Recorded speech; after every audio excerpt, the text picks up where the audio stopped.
So Kat from Sam and Kat just said on the TV that she was going to school, not going to class, which would imply she's in college, but going to school. She goes to school during it? Why isn't that played up more? Where are all the other characters? What is Liz Gillies doing? Like, if she's going to school, does that mean she's going to Hollywood Arts? Hollywood Arts? Or why isn't Sam going to school? Where do they live? Seattle or LA? I always assumed that they were like 20-somethings, like out of school, like living their fantasy. But now I'm like, is only Kat in school and Sam's not in school? Is it high school? Is it college? If it's high school, that opens up the biggest can of worms I've ever opened up. Hello! I'm Sarah. And I'm Matt. And you're watching Sarah and Matt YouTube channel. Today we are going to be doing a review of a movie that just premiered last night on Disney Channel. The Disney Channel original movie, Upside Down Magic. We just saw an ad for it and we're like, maybe we'll watch it. We had like plans, so we weren't sure if we were gonna make it. And then we did make it 10 minutes late to the premiere of Upside Down Magic, and it aired right after itself. So we watched like we watched the whole movie except for the first 10 minutes, and then we watched the first 10 minutes after we watched the movie.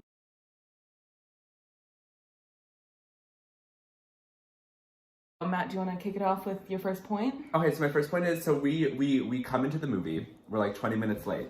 And here's my I said 10, but... Right off the bat, a big compliment I have for the movie is that I thought it was very easy to follow. Like Matt dyed his hair blue. I dyed Matt's hair blue. I don't know if you can tell, but it's blue.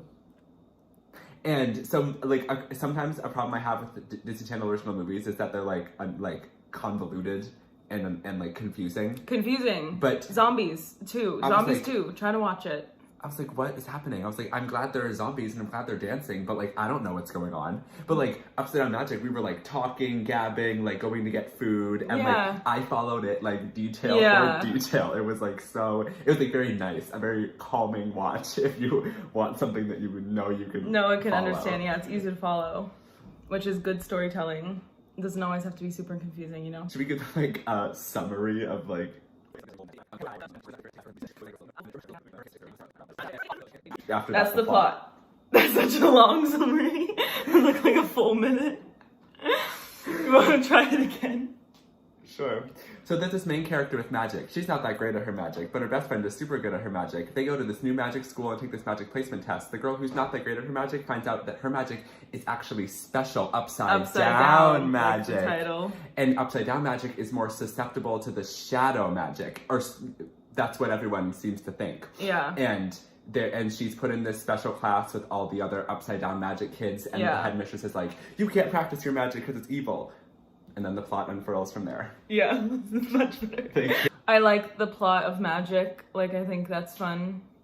And I'm a sucker for the houses thing. Like, totally. Going like Divergent, Hunger Games with the districts. Like, I love that. I'll eat it up. Num, num, num. She loves those.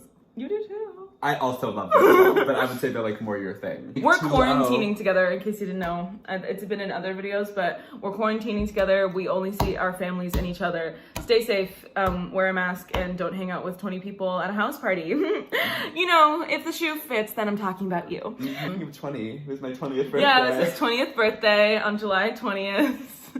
And 2020. Sorry. Okay. And then every 2000s baby be like. So Matt has these favorites lists. Mm-hmm. And like favorite songs, favorite actors. We like based the party off of that. So we were having a spa day. Mm-hmm. And during the spa day we watched, we watched his top favorite movie, and then we did a roulette to see what other movie we'd watch, because they're all 10, like top 10, So we just did roulette, and we like listened to his favorite artists. We watched it and interviewed his favorite actresses. You know the deal. And so we kind of based the whole day off of that. But then for the nighttime, I threw Matt like a surprise party for the two of us. I didn't know what the theme was. Matt didn't know what the theme was. I like had the party down like our basement. I like decorated the basement for the party, and Matt didn't know what the theme was. And he walks down, and I have like a tray of shots of juice. And Matt, and I was like, "You're turning 20, right? So that means it's time for your choosing ceremony." And I had like the choosing ceremony, and then he like chose Divergent. I mean he chose Dauntless. You had Divergent as an option. I didn't have Divergent as an option because I don't know how I would dress him. But so then he chose Dauntless as an option, and I like dressed him based on his faction. I chose Erudite. If you know anything about the movie Divergent, like you can keep watching, but if you don't, then you can just skip through this part. But we had Tori's tattoo station, and so I gave him like eyeliner tattoos, and then what else did we do? Oh, Candor or Dauntless instead of Truth or Dare. And I thought that was so good. I thought that was so good. Hey, is that the smart one? Erudite, yeah. She set up like all the different factions. Yeah, I set up all the different factions in the areas, and I had the bathroom be the faction list. She's funny. She's funny. And she did a really good job. I was very impressed. And the reason why I threw a Divergent themed party, because, you know, it seems really, really fun, but I couldn't do that with other people. Like, the fact that it was only Matt coming was good, because if I asked people to dress Divergent who wasn't Matt, then, like, they just wouldn't do it, and they wouldn't get it, and it would just be bad. Like, it would be, like, embarrassing. So I was like, I have to use up my cringy themes right now. Well, it's just the two of us.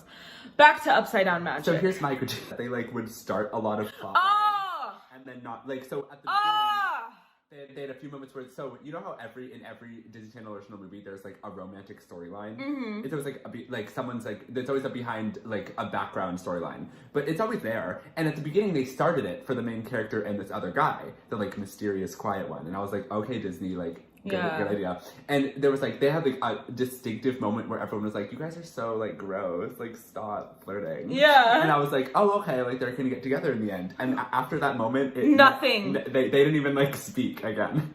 like in the end, there was nothing about it. I know. And I was like, okay, it doesn't need to have romance. Like, but why did you don't put something in the movie if you're not gonna follow through with it? Yeah, and the main character's best friend had this rival. Mm-hmm. They both have fire magic, and they're like the two best fire magic people. So they have this rivalry, and the rival was like really rude. And at the beginning, they kept having these like rivalry moments where they were fighting, and then happened the movie. It just disappeared and it never happened again. I know, and there's so many opportunities where I was like, oh, the rival's gonna come in and fire the fire. Like the rival, and the rival was like, I'm out of the. We're back. So yeah, the rival was like not in the movie. They kept dropping plot lines. And that's just something, that's a pet peeve I have with like a lot of movies. Mm-hmm. Like I'm like, if you're gonna drop a plot line, don't put the plot line in. Oh, scenes went on for too long. Yeah, that's the problem I had with when I was noticing watching it. They could have just had like a quick montage, but it was like a long montage with characters we didn't care about, and it just kept going and going and going, and nothing, like for no reason. Like there was nothing to it. Like why did this scene keep happening? I was just like watching it like this could have been a 1 second excursion. Yeah, and now I've been watching it for 2 whole minutes. Like we get it. One of the characters sings, and it was very jarring. Yeah, I didn't think it was that jarring, but Matt did. I just can't. I think it's because there was no backing track. Oh yeah, Matt has a problem with people singing a cappella, like with no backing track. For some reason, it just like really, really intensely affects, like it like makes me feel like uncomfortable physically. Mm-hmm. I thought it was fine, but that's not a critique, I guess, but like a personal issue, a personal problem. Like they don't have to change that. I won't be mad about. I'm not mad at them for it. Yeah, and we have really good rapport with Disney Channel original movies in recent years. Like we loved Descendants. Descendants was so good. All of them. Just. The plot alone is sick, and then they just did something so cool with it. They did a good job with it, yeah. So we had high expectations for Upside Down Magic. And it was not awful. It was fine. I feel like it's gonna be one of those movies in the future where people are like, gonna be like 1 or 2 people in your school who are gonna be obsessed with it, and then the rest of them are gonna be like, I forgot about that. And they're totally gonna be like, you have to watch Upside Down Magic. It's the best thing ever. Yeah. And then it's gonna be like not, because it wasn't popular for a reason. Yeah. And they just like didn't really advertise it either. Like we like saw it today, like yesterday, and we were like. And we watch Disney Channel often. I turn on Raven's Home all the time. But like and they set it up for a sequel, which is interesting because I'm pretty sure we were the only ones viewing the premiere. Yeah, I'm like, I don't know how they're gonna get that sequel. Yeah. Because it was just that. Yeah. But you know. I hope they do. I'd because, watch it. Yeah, it was good enough that I'm invested enough. To and you know, watch it and again. if they take our critiques into consideration.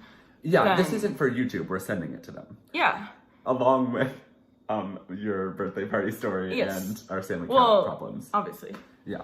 Just because we want them to know a little bit about us. Mm-hmm. A little bit of background. I have to keep them entertained. You know, in the biz, you gotta keep it snappy. Sarah made these shorts for me. I made those shorts for him.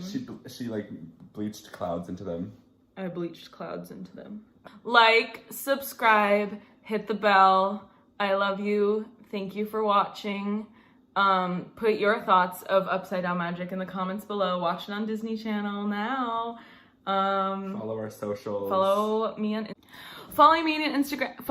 Instagram at Sarah Mascott with 3 T's, Sarah with an H. Follow me on Instagram, Mattecole1, MATTECOLE1. Now we're gonna watch Upside Down Magic.